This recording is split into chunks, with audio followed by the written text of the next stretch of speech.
Chapter 353, Holy Crystal Part 1. The Grey Wolf tribe only had 12 members remaining plus the chieftain and the shaman.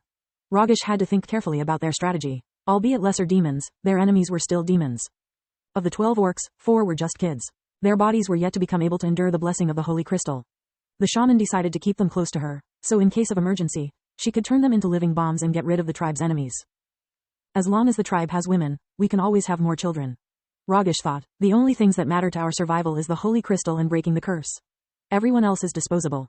The shaman used the crystal once again. This time she didn't panic. Ragesh took her time to assess the enemy strength and position while using her knowledge of the territory to come up with a battle plan. She was the only one capable of rational thought thanks to her awakening.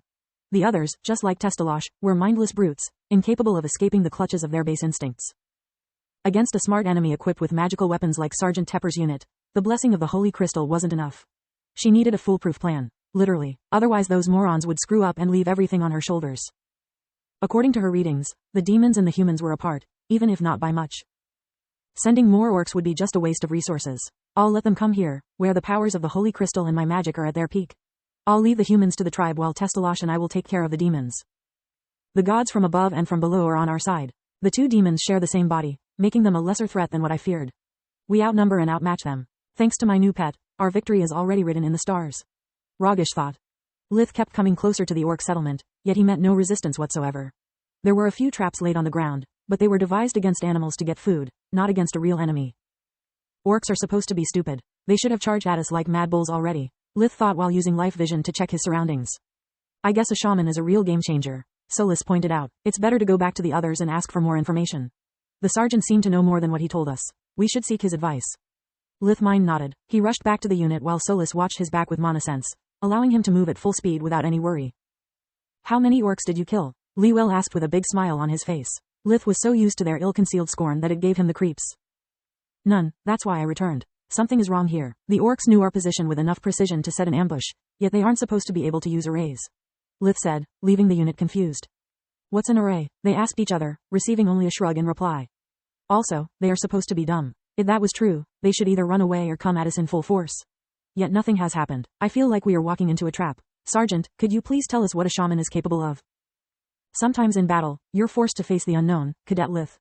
A shaman is a rare creature, even adventurers have a vague knowledge of them. Only the army possess detailed records and I have already shared with you more than I should. Tepper replied. As a fellow soldier, though, I can say that I think your observations are on point. The shaman seems smart enough to make use of their superior numbers. When you decided to continue the mission, you knew you would face a magician. The whole unit is green and he wants to send us against an unknown enemy. Lith thought, either he is overestimating himself or underestimating a magician. Or maybe he is overestimating you, Solis suggested. I think that at this point he is sure you are a magician and the army rules allow you to use your powers in case of emergency. Probably the sergeant thinks that the two of you are more than enough. I wish I shared his optimism. Until I know what kind of core the enemy has or the kind of tricks they are capable of, the only thing I'm sure of is that I can survive. I need to keep at least the sergeant alive. Otherwise if the entire unit gets butchered, I could get blamed for it. The unit effortlessly advanced through the woods until Lith signaled them to stop. It's a trap indeed, he said jumping down from a tree without making any noise. The settlement has no guards and there are no signs of activity. The tribe consists of 10 adults and 4 teenagers.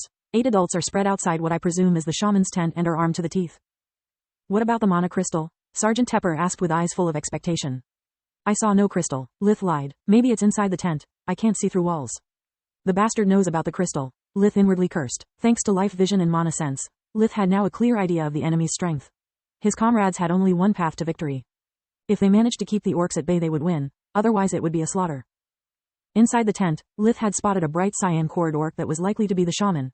A very bulky individual at least 2 meters, 6 feet 7 inches, tall, and 4 children that seemed to be around 12 years old. Near to them, there was the biggest and most powerful mana crystal Lith had ever seen. He had hoped to keep its existence a secret to snatch it away during the fight.